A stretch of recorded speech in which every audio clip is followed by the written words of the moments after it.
You're listening to Truth in the Afternoon. I'm your host, Dr. Ken Harris. 833-212-1017 is the number. My guest this afternoon, it only took like 4 years. How long you been in office? November of 2022. Okay. It only took like 4 years. I can't count. I can't count. It only took 4 years to get him in the office. Lord have mercy. Mark Chambers, I should call him Mike Chambers just to see what he says. Oh, no.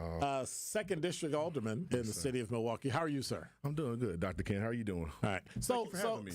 You're absolutely welcome. So y'all not called like honorable, or y'all just call alderman or alderwoman? Because there's no such thing as an alder, even though that's the stupidest thing I keep hearing people call people. Yeah. Either change the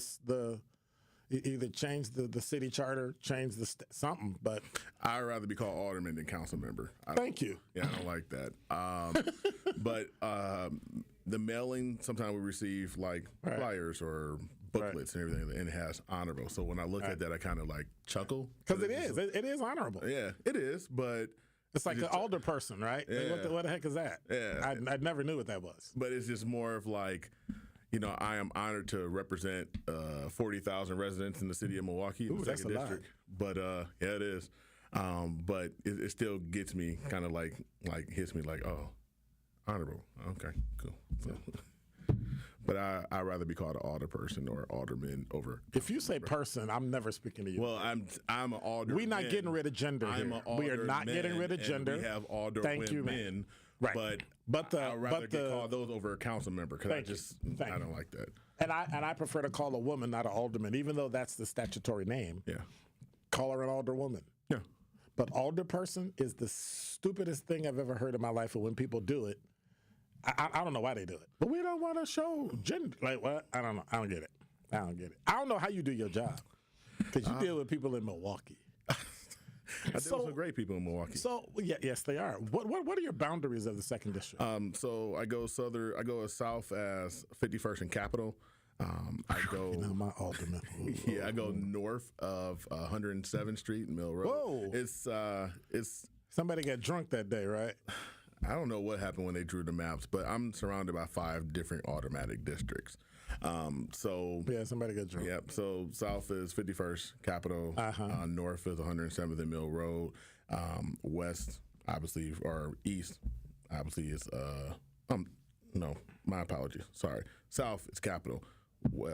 North is Good Hope. I have a little portion of 91st and Good Hope. East is 51st.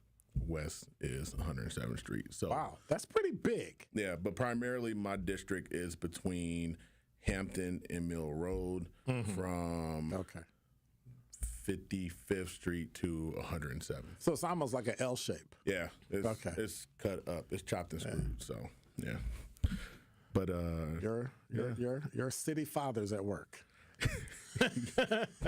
Yeah, and I mean they cut. I lost some and I gained some. Right. So I've inherited a second closed Walmart, the one on 51st. Nope, Silver Spring. Yep. So they just closed. Yeah. Yep. So I have the Walmart in Midtown, but now I inherited the second one. Is that still open?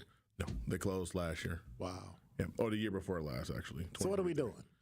So as an alderman, you're help us understand what exactly is your job as an alderman. Primarily, my job is to ensure that our city services are being maintained, whether that is, our trash, our recycling, our fire and police response, I take care of the quality of life for my residents. Okay. But also do legislation and ordinance writing for the betterment of our city. Right. Not only just for the 2nd District, but for the betterment of our city. All right. You're listening to Truth in the Afternoon. I'm your host, Dr. Ken Harris. Our guest is the Honorable Mark. Okay, I'm not going to say it then. I like it. Go ahead, man. That dude is here. Talk, man. Look, that dude from the 2nd District, Mark Chambers. And we'll be talking. When we come back, I want to know what your vision is for. No, I don't want to know what your vision is. I want to know how the city's going to look when you come out of office. Be that 4 years, 12 years, 15 years. what will it look like? Absolutely. All right, we'll be right back. You're listening to Truth in the Afternoon. I'm your host. Don't be rocking your head up on my music. This is my music. That's Sade. Don't be rocking my music. Yeah. Alderman Chambers, 2nd District in Milwaukee. So, what does the 2nd District look like? It's sustainable. When you're done. It's sustainable. It's thriving. I am a very big proponent of creating our own little downtown within our district. Okay, so give me some measurement. Like, do I have 10 extra businesses? Do I have X amount of feet of this? Because you know what I want to ask you, right? Yeah. When is Starbucks coming back? That's all I want to know. Now, I got nothing against black coffee places. Yeah. But the ambiance, the thing, like, I don't even know if you was old enough to come to Starbucks at the time. But I'll be 39 this year. So yeah, you wasn't old enough. Oh, Starbucks over in Midtown? You wasn't old enough. We was having grown conversations 10, 15 years ago. I was the president of the Black Student Union at MATC. That don't count. Come on. No, don't disrespect the BSU at MATC now, Dr. Ken. I'll just disrespect you. Oh, man, disrespect me now. But in all seriousness, personally, I think this will sound strange. I think first of all, I went in there downtown. Yeah, Bigsby's Coffee. Yeah, I'm a coffee snob. Yeah, I like their coffee. Yeah, that's one. Yeah. Number two, I think they are deserving of more upscale. Mm-hmm. I think they're more deserving of a. Wow, this is the destination place, right? Yep. Of the way we used to treat Starbucks. Absolutely. We just need Starbucks because we got to get through and I need some coffee. I know what I'm getting. I'm in and out. Yep. But their coffee was really good. Yeah, but I mean, even with Bigby's and the proprietor over there, he's a very, very nice gentleman, and I do support him. And I know that when they were coming in the market, their first place was looking for was in Midtown. Right.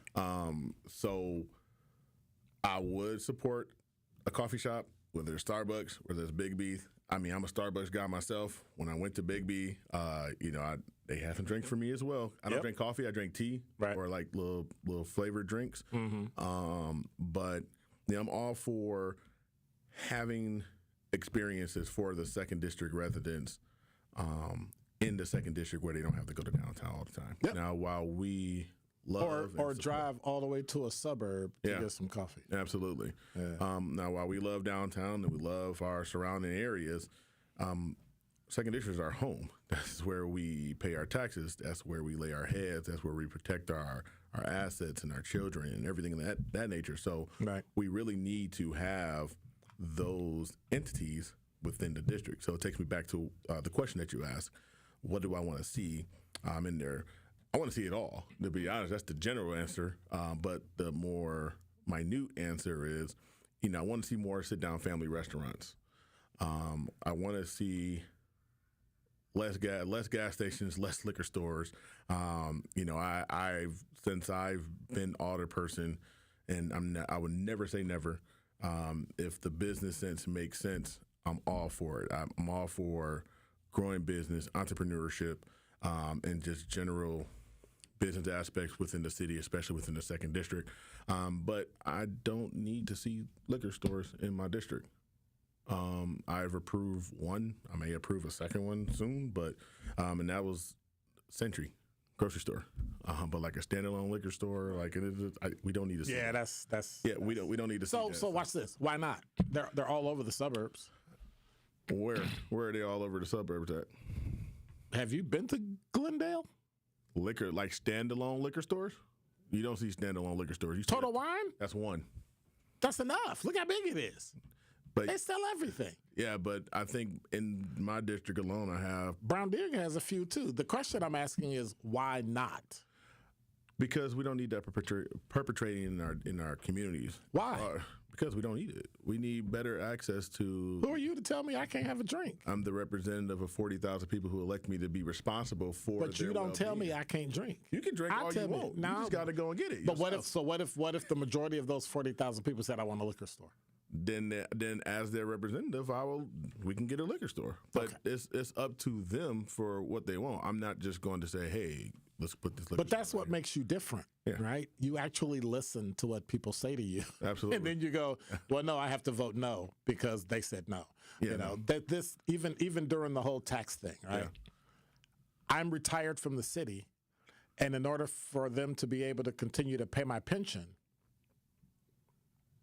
they needed the 2%. Yeah.